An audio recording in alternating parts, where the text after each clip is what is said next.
I'm Sam Branson. Adventure runs in my blood. I've been lucky enough to travel the world and see nature in its extreme. I'm fascinated with how violent our planet can be, so I'm heading to a high-altitude front line to investigate the power of winter. The slope shatters like a pane of glass. It's like thunder. The whole mountain just rumbles. I'm going into the wilds of the Rockies to test the technology that battles mountains of snow and meet people who've survived a brutal roller coaster ride. Snow was going over top of me and I couldn't see anything. I'll discover how hard it is to rescue someone from an avalanche. Think I got him, guys? We need to get him out fast. And experience what it's like to be buried alive. His heart rate's going up, it's 93. By the time I take a deep breath, I can feel the snow impacting on my lungs.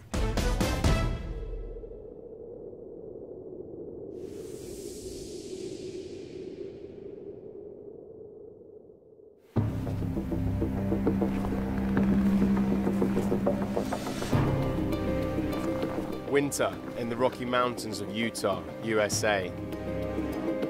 Massive dumps of snow are nothing unusual here. Snow like this, though, can cause chaos. Recently, it seems like our winters are getting more intense. We've all seen how cities and airports around Europe and the US have been brought to a standstill from only a few hours of snow. Cities like New York, London and Chicago have been experiencing savage snowstorms over the last couple of years. On February the 1st, 2011, Chicago received an amazing 20 inches of snow in less than 24 hours. And on that same day, more than 50% of the landmass of the United States was blanketed white. Thousands of flights were cancelled, hundreds of schools closed, and countless cars abandoned. Now, just imagine if we had to deal with snow like this every winter. Heavy snow tests our ability to adapt. Our modern world often struggles to pass this freezing examination. What ingenuity, what technology do we have to meet this challenge? If we are in for a spell of extreme winters, how are we going to cope? How are we going to keep our world moving?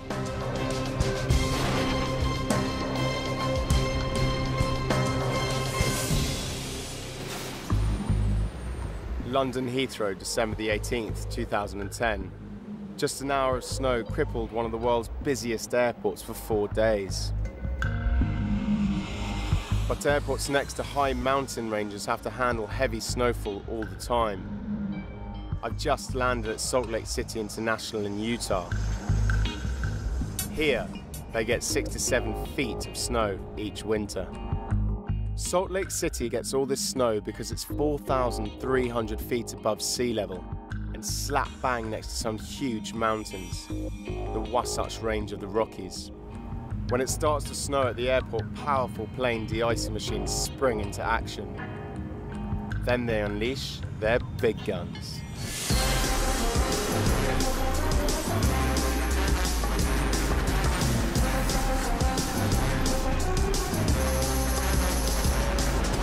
These 60-foot-long machines are the latest in snow technology.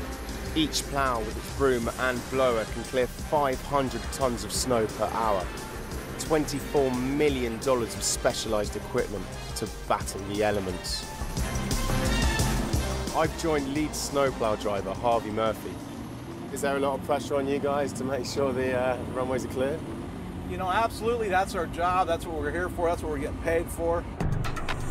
When planes are stacking up in the sky, waiting for a runway to be cleared of snow, all eyes are on these plow drivers. It's a big responsibility in trying to get it open. You know, they're up there, they want to get down. A lot of them only have so much fuel, they don't want to divert. When you have a heavy snow, it's like everything hits you at once. It's a constant battle, really, isn't it? It is constantly. And it's never really the same battle. Every storm is different. You know, all the conditions vary from storm to storm, so you have to be able to adapt and change and be able to move with the storm.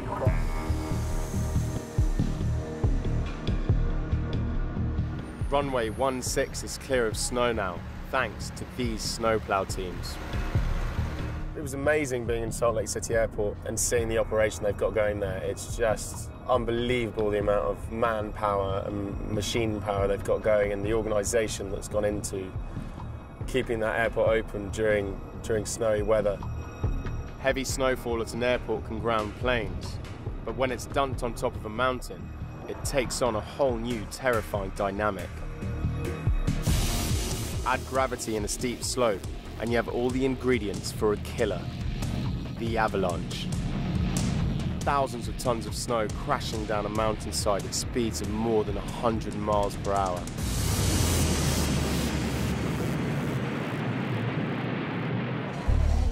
Every year, avalanches kill and injure hundreds of people around the world, and the numbers are rising. Near Chamonix in the French Alps, 12 people were killed in 1999 when a massive slide smashed through these buildings. In February 2010, 166 people were killed by a devastating avalanche that struck the Salang Pass of Afghanistan. And in the United States, avalanches now kill 5 times as many people as they did 40 years ago. How does man contend with this lethal form of snow?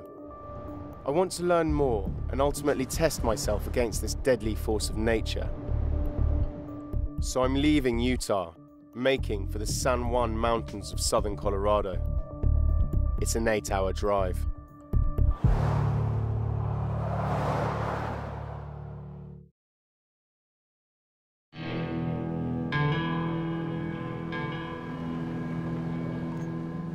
Early next morning, I've arrived. It's an intimidating landscape. On my left-hand side, there's dramatically steep mountains. It's quite hard to see in this visibility. And to my right, there's stomach-churningly steep drops, and it sort of brings home to you how dangerous this road actually is. It's said to be the most dangerous road for avalanches in the whole of North America. This is the fearsome Highway 550 in Colorado. It goes right through Silverton, one of the highest towns in the United States. Here, they know all about the dangers of snow. Silverton's residents live at an altitude of 9,300 feet. Threatening avalanche chutes loom above the rooftops. I'm going to see how they keep this road open through some of the toughest winters the Rockies can create. Nature claims a high price for living and working in these mountains. Here's 3 plough drivers who lost their lives working here, and next to them a family of 3 who got swept off the road on Red Mountain Pass. This is Red Mountain Pass, the most frightening stretch of all on Highway 550. It's where I'm headed next. Silverton, southern outpost of the Colorado Department of Transport. Snowplows and snowblowers are starting another demanding shift. You need some big machines to deal with the elements here. I'm joining experienced plow driver Paul Wilson. We're heading up towards Red Mountain Pass on Highway 550, a road rife with avalanches. Nice to meet you. My pleasure. Thanks for taking me out today. Hey, not a problem. This should be fun. Oh yeah. As we gain altitude, the snow starts to pick up. Wow, it's getting heavy. Intensifying a little bit up here. Paul's taking me to a section of road where you pass an avalanche chute every 10 seconds. Not sure that getting out here is the wisest move. If you look down in this area down here, it's what we call the Brooklyn avalanche area, and there are 13 Brooklyn slides, and then we have the ditch, the double ditch, and the SOB here. And then up here.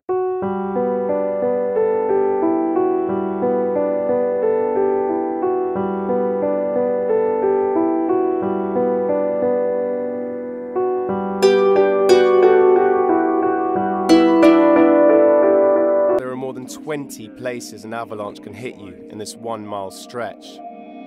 But just as dangerous are the blizzards, which once almost cost Paul his life. Snowflakes are huge, and you couldn't see it all. And I was feeling my way up with the wing on the ridge, and all of a sudden the ridge was gone. Wow. When the ridge went, my front wheel went over, and I knew I was going over at that point. So how far did you get down? I rolled down about 600 feet. 600 feet? Yeah. So I crawled out of the truck and started climbing back up the bank to the road. I had a severe cut on my arm here, and so that made it even harder to try to climb up the bank. Wow. And hold this artery at the same time. I love how relaxed you are about it all.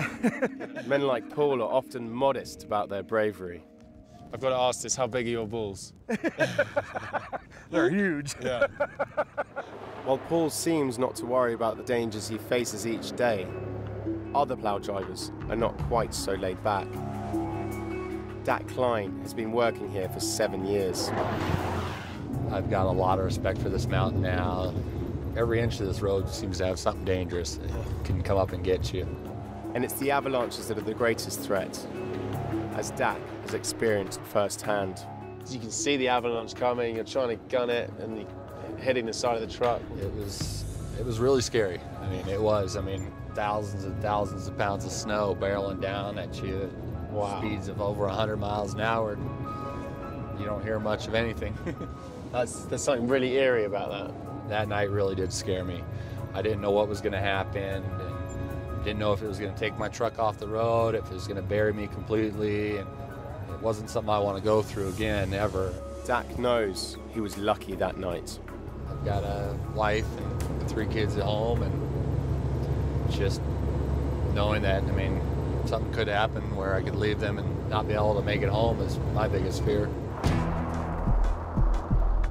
I'm beginning to realize just how lethal avalanches can be. Let loose, this force of nature just can't be stopped.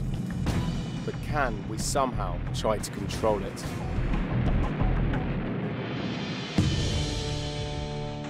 A 1,000 miles northwest of Colorado lie the Cascades, a mountain range right on the border of Canada. In the high alpine forests is a place called Stevens Pass. A typical winter here can produce more than 500 inches of snow. On a brutal day of freezing sleet, I've come to see how Washington State's Department of Transport do battle in some very challenging avalanche terrain. Mike Stanford is the guy in charge of avalanche control. So Mike, what's so special about Stevens Pass? It's one of the major highways through the Cascades from Seattle to the east side. And so it's important to keep open during the winter. This is the highway, hundreds of feet above where we're standing. It's avalanche prone because it gets a lot of weather. It's Mother Nature. I mean, you know, we're just playing the game. She writes the rules. But he has an ace up his sleeve. That's the Mac Daddy. Look at that. Yes, this is real. It's a tank. Well, Mike, this is a big-ass tank. Yeah. What sort of tank is this? This is an M60 A3. These guys use it to shoot at the mountainside. It's got a range of 7 miles. Positioned at the base of Stevens Pass, the tank blasts avalanche zones above, ensuring they don't threaten vehicles on the highway. So you fire at a specific spot where you're trying to release the tension, and the shell goes in. What actually happens to the round and the snow around it? It pretty much gets blown to hell. So just up here? Yep, just climb up on her. First time on a tank. You don't really think about how big these things are until you see them in the flesh. Right. Just pull that hatch all the way back. Hold on. Yep, go way back, all the way. God, it doesn't look very friendly in there. It's an incredibly tight squeeze. Oh, God.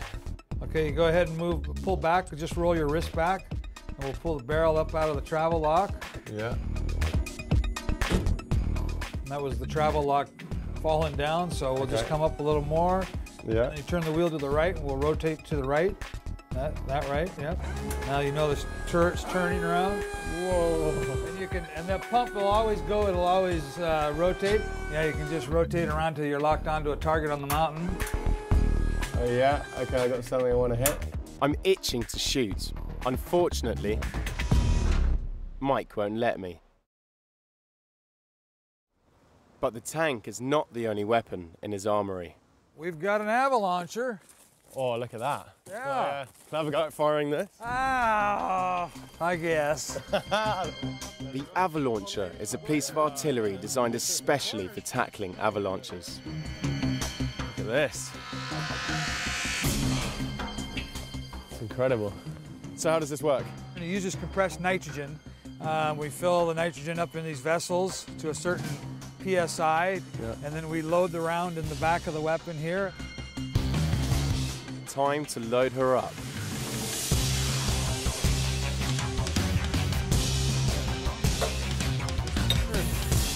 And what we'll do is we'll put about 160, 170 pounds in there. It's really boys with their toys, isn't it? Yeah, it really is. So right now this thing's armed and dangerous. Yep, armed and dangerous, exactly. To shoot, we go to a position under the avalauncher. Are we ready? Yep. Okay. All clear, ready to fire? Fire. All clear, ready to fire.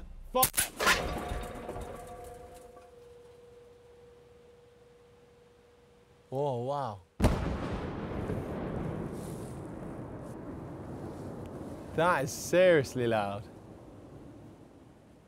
Okay, that was a good shot. That was fun. That sound is amazing. Yeah, Let's do another lot one. of rock, so it echoes a lot. Another one? Yeah, you bet. Let's do it. A quick reload. Some careful resighting. Shall we aim it for that rock climber up Yeah, there you go. And checking to make sure we don't hit the overhead power lines. The avalauncher is primed and ready for another shot. All clear, ready to fire. Fire! That was amazing. Good shot. Brilliant fun firing the avalauncher. But now, I want to see this weapon actually bring down an avalanche. Ready to fire! Fire!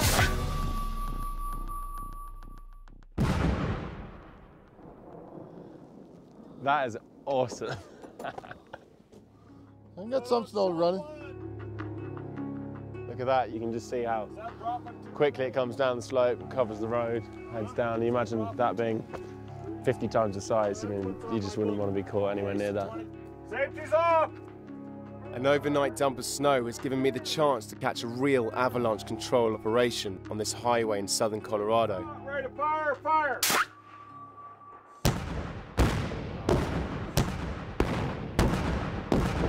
Wow! Now that was a display of firepower. With all the avalanche slopes cleared of danger, the Colorado Department of Transport get busy removing the snow that's blocking the road.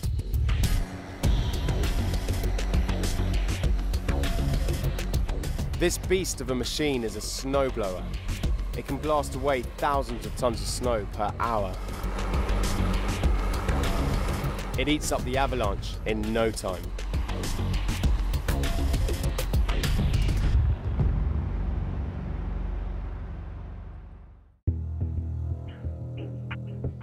Keeping a state highway safe from avalanches is one thing.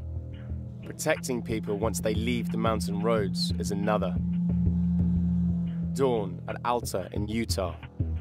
Before the skiers hit the slopes at this high-altitude resort, the very latest in avalanche-controlled technology is going into action.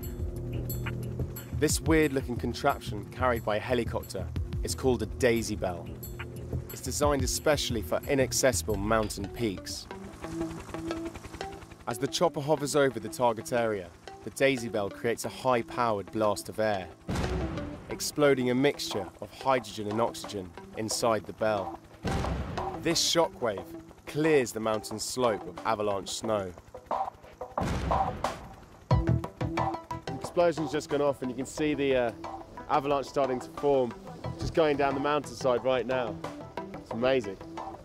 The daisy bell's work is finished, and Alta's slopes are soon packed with skiers. When you leave the boundaries of controlled slopes, though, the avalanche danger is much greater. Go out into the backcountry unprepared, and you're risking life and limb.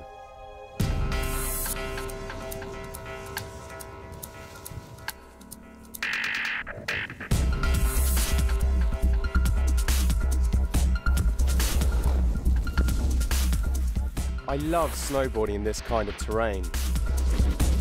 But it's clear I need to know a lot more about when and where an avalanche may strike. Especially as I'm going to be putting myself in harm's way. I'm at the Utah Avalanche Forecast Center. It's a bit like mission control. How you doing? Bruce, nice to see you. How are you? Very good, thank you. Yeah. Former ski racer Bruce Tremper is one of a team of avalanche forecasters who study a complex mix of weather and snow data to produce a daily internet bulletin. His forecasts cover the backcountry, the thousands of miles of potentially dangerous terrain outside the controlled ski areas. As soon as you go outside of the boundaries of a ski resort, then you're stepping into the Stone Age. You know, you have to be your own avalanche expert, and there's nobody to rescue you. So that's where we come in. We tell people exactly what kind of avalanches they're going to find.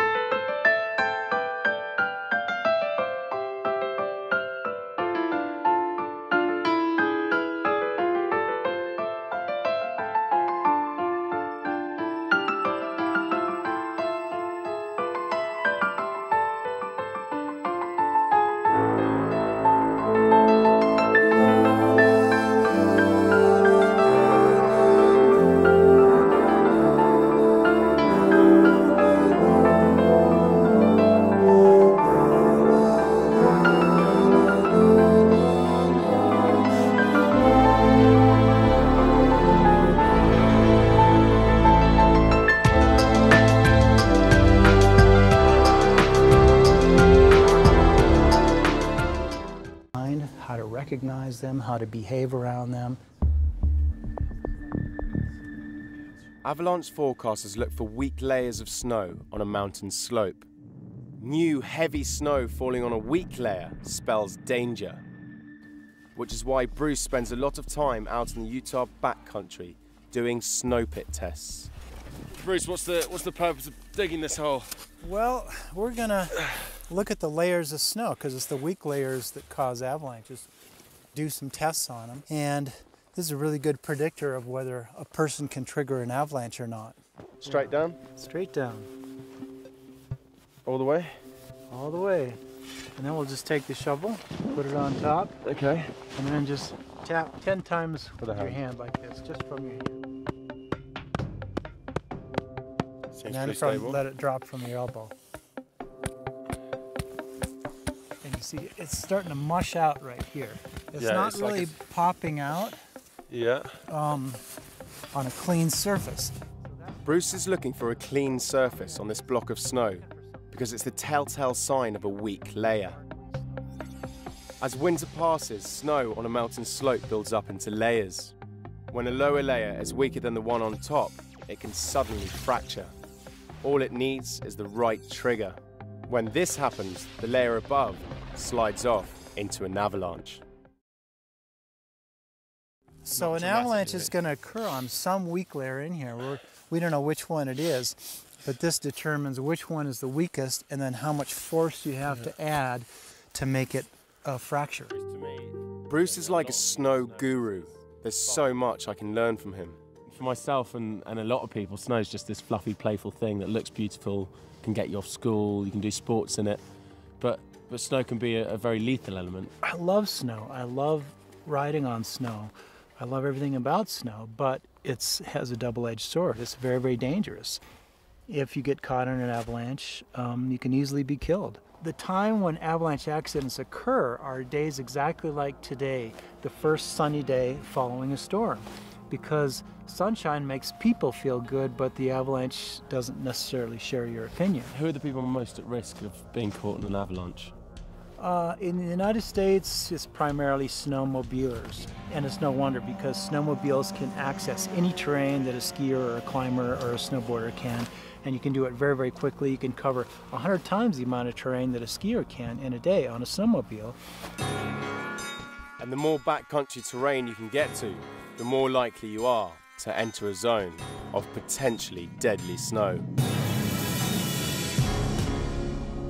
Stunning virgin snow like this is the holy grail of the snowmobiler.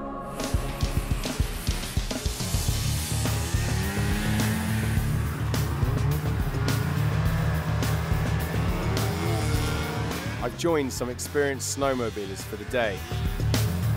These guys get their kicks exploring wild snow country.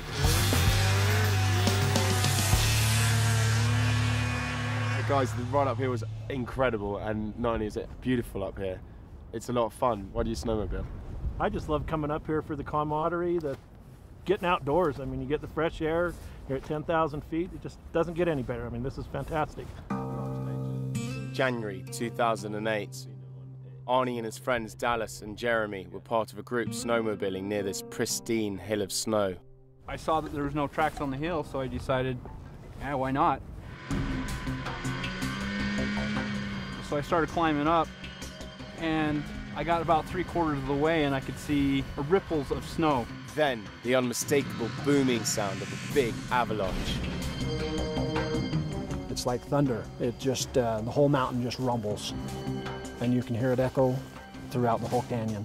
When I saw that, I knew that I needed to try to outrun it.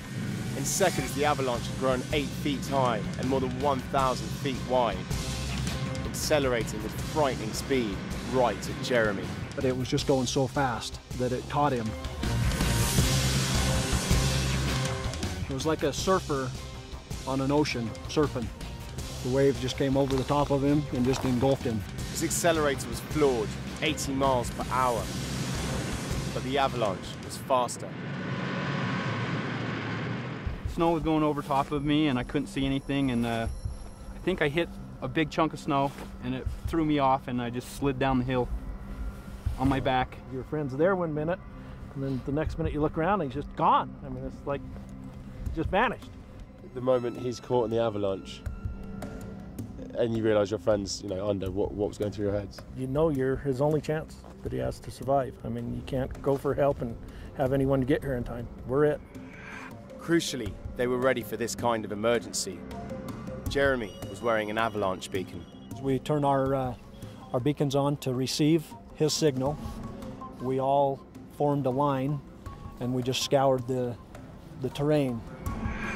Within 10 minutes, Dallas's beacon had locked on to Jeremy's signal. He should be right here. Let's get the probe out. Although still conscious, Jeremy was completely buried under 4 feet of snow. And I tried to move, but there was no point. The only thing I could move was the toes of my boots.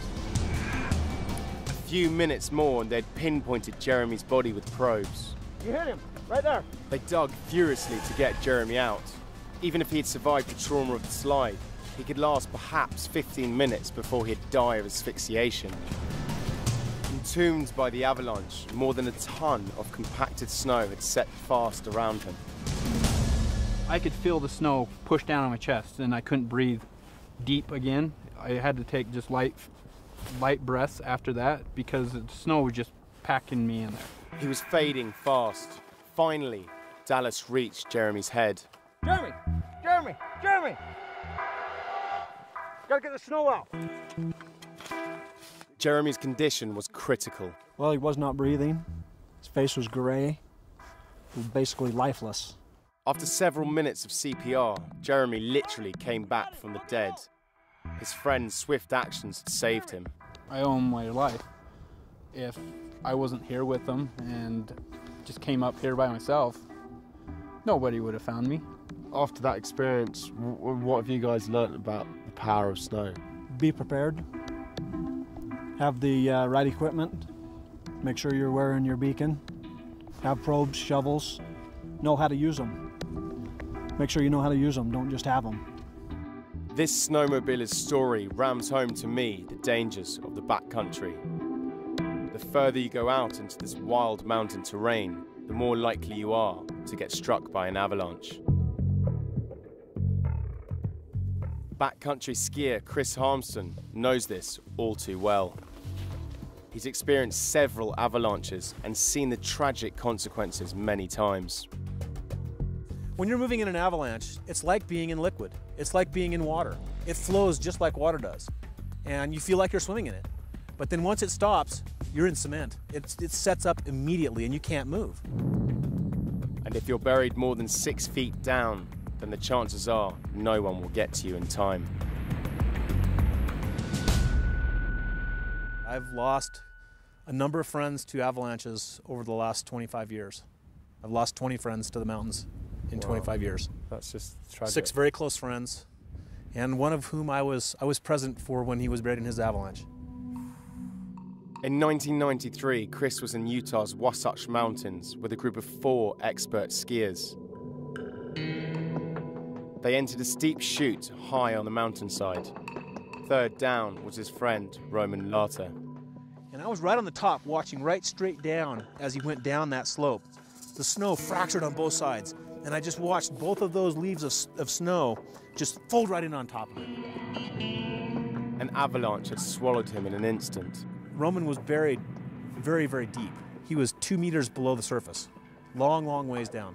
We stripped off all our gear, grabbed our shovels, and we started digging. And all 4 of us were digging as hard as we possibly could. When they found him, his heart had stopped and he was rushed to hospital. He survived for 3 more days in the hospital when they disconnected life support because his brain activity was gone, basically. And he was brain dead at that point. It was a very, very traumatic experience for me. I really learned a lot, very, very saddened by that event. And it's happened. Hearing that story, people ski all the time and get caught in these situations, and your day can turn from the best day ever to your worst nightmare in a split second. And I hope I never find myself in that situation. Sorry that you have, but I don't really know what to say.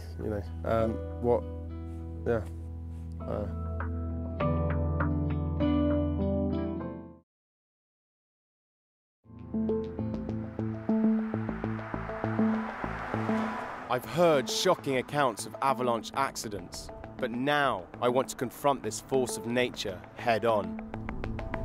So I'm driving hundreds of miles to a remote mountain destination in Colorado.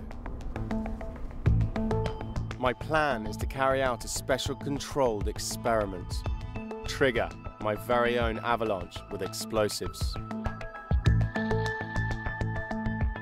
How dangerous is this stuff we got in front of us? Right now it's fairly stable, but we need to take it with a healthy respect. Obviously, once we get up there and the charges are armed, if they go off in our possession, then none of us go home tonight.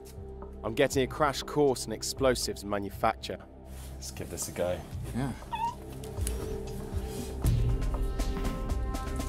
Don't want to drop that. Yep. No oops and explosives. That's a hefty amount of explosives in there. This will be about a 45-pound shot altogether. Wow. So, yeah. And what could that take out? Probably a small building, easily. With 2 sets of explosives prepared, we load up the snowcat. And I get the chance to drive. Yeah, yep. Go Okay. ahead, turn her on. Ready? Just about. We're heading way out into the backcountry to a place where Chris and his team carry out avalanche-controlled training operations. A stunning location. We're at nearly 13,000 feet.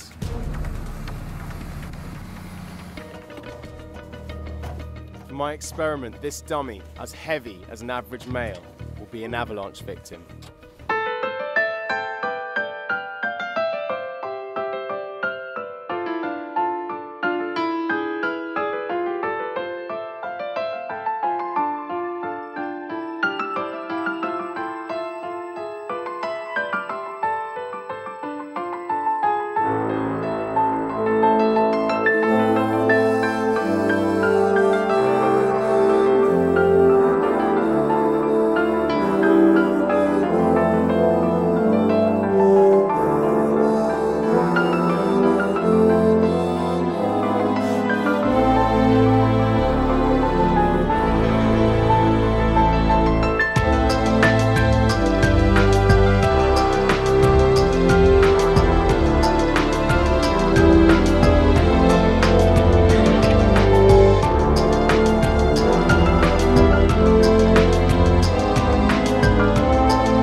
We're dragging him to a position on the slope that will maximize his chances of being buried. My test will be to rescue him as fast as possible, as in a real life or death situation. Time to set the explosive charges. Attention all mountain radios. Chicago Ridge will be conducting explosive testing on the heads wall for the next 2 hours. We're taking the explosives to a point right at the very crest of the slope. It was quite scary walking down here. We're basically standing on the very top of what is potentially a massive avalanche. We pay out the detonation cord, then light the fuse. It's on a 2.5-minute timer. Fire in the hole, 3 by 5, heads wall. 2 minutes, 2 minutes on heads wall. When he pulled that cord, lighting the fuse, you know, you always run through your head what would happen if it went wrong. I just tensed up and I thought for a second, what if this is the last thought I have? We have 30 seconds till detonation. Oh God, I'm nervous.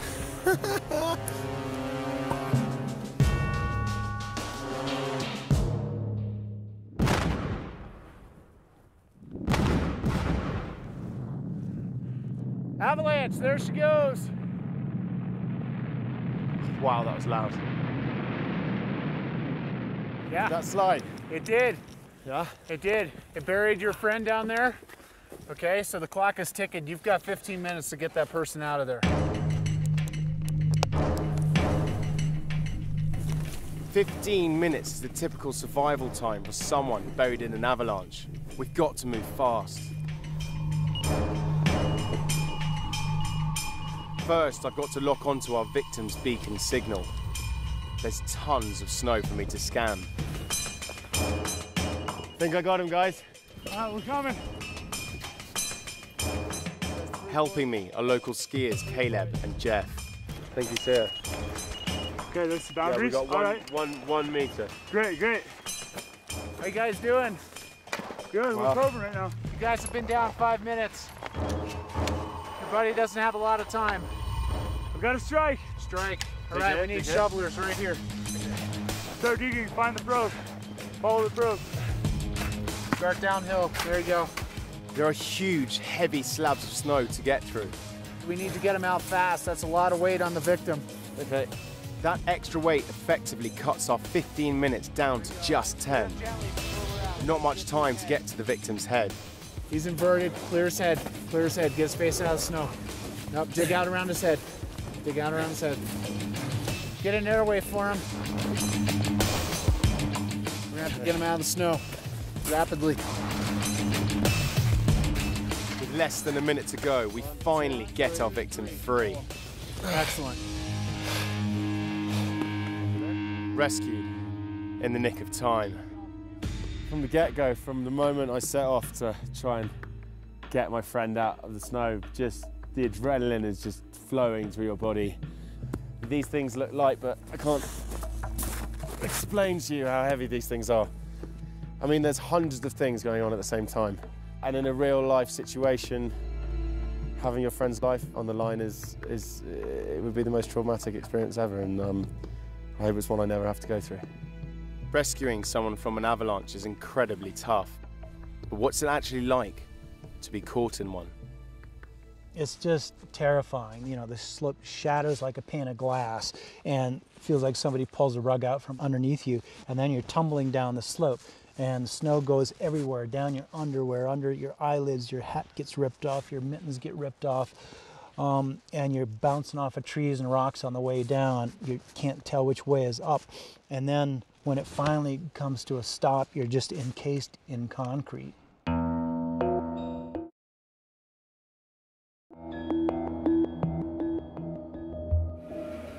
Canyon Ski Resort in Utah. This is where I'm going to test myself to the limit against the lethal power of winter. I'm going to be buried in snow that will replicate real avalanche conditions. It's one thing rescuing someone from an avalanche, but being buried in one yourself is a completely different matter. We're about to find out just what that feels like. In this forest hideaway, something's being prepared for me. Hey guys. How are you? Oh, a little bit nervous. Good. I'm meeting Chris Harmston again. He's built this snow chamber for my final challenge. It's where several feet of snow will be hard packed in on top of me. A team led by Dr. Colin Grissom, an expert in the science of avalanche survival, will be using me as a guinea pig. If you're buried in an avalanche, essentially statistics show you have 15 minutes to get out. But I'll be using this clever piece of avalanche survival technology, the Avalon breathing apparatus. The Avalon buys you a lot more time, 2 or 3, 4 times that much time, depending on the conditions. While I'm under the snow, the doctors will be constantly checking my heart rate, skin temperature, and the levels of oxygen and carbon dioxide in my body. The only reason why you need this much medical kit is if there's something dangerous going on. So,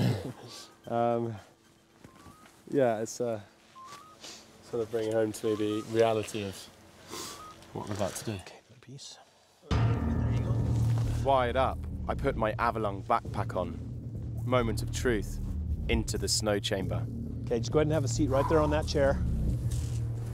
A small camera and light sunk into the snow will enable everyone to watch me. Chris makes his final adjustments. Okay. Okay, can you hear me? Copy that. We have readings. We're good to go with everything. Okay. Radio's on so I can talk to the doctors. And in case I freak out from claustrophobia and they need to get me out quick. As long as it's about in that area. Then the shovels get to work.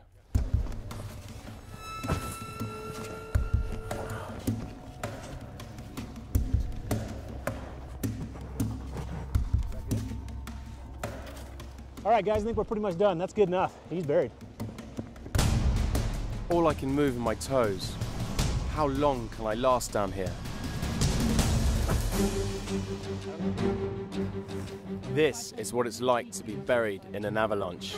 5 feet of hard-packed snow has settled around me like icy concrete. How will my body stand up to this ordeal? And that's 17 minutes of full burial, breathing on the Avalon. At this point, statistically, survival would drop to 30%. How long can I hold out? Amazing, even if I try and Slightly fight against it, there's just absolutely no movement. if I try and take a deep breath, I can feel the snow Impacting on my lungs. My lifeline is this Avalon. Without it, I would by now be dead from asphyxiation. Overcome by the carbon dioxide I breathe out, which the snow traps around my head. Slowly feel the cold creeping in to my skin and seeping. slowly into my body. Starting to get the odd shiver. My aim is to endure a whole hour down here. It's as much a psychological as physical battle. 45 minutes, the final phase of my test begins. They're digging down to me, but this is not the end. Now my life support is going to be taken away. Chris cuts the Avalon tube. So right now he's just breathing on the mouthpiece. Okay, Sam, I'm gonna cover you back up. Sealed back in for a few terrifying minutes, I'm going to experience an avalanche with no survival aid. It's like having a plastic bag over your head and trying to breathe. 2.5 minutes without the Avalon. My body's showing the stress. Right now, his heart rate's going up. It's 93. His oxygen saturation is hanging in there, and he's breathing faster. Breathing is now really hard as the carbon dioxide levels rise. Oh yeah, he's breathing a lot harder. Yeah. 6 minutes, alarm bells are ringing as my carbon dioxide goes critical. He's only going to last another minute. Hang in there, it's going to be about another 30 seconds and then we're going to come get you. So 10 more seconds, 86, 85, 86. 5 seconds. Okay, 87, 85, 85. Turn on the oxygen. Okay, we'll start digging everything out. 15 liters. 15 liters per minute. Oxygen is pumped in to stop me blacking out, and the diggers work like mad to get down to me. And then you hear that shoveling. Makes you sort of Realise that you're not alone, I think. You're not alone, mate. We're on our way. Wow. Well, good job. Way to go. Way to hang in there. That's not an easy thing to do. As soon as I started to imagine being someone stuck under the snow and not knowing if someone was going to get them out, everything changed within literally a split second, and I started to feel a lot more claustrophobic, a lot more disorientated, kind of freaked out, and then I had to reassure myself that there's people to get me if need be. Basically, you were dying right there. You were on the verge of passing out and losing all the oxygenation in your blood. Way to go. I'm glad that's over. What an incredible journey I've had. Traveling from sea level to 13,000 feet. Driving over 3,000 miles. My eyes have been opened wide by the ingenuity and the courage used in the battle with winter. I felt the deadly power of snow take me to the very brink, and it's not something you ever want to experience.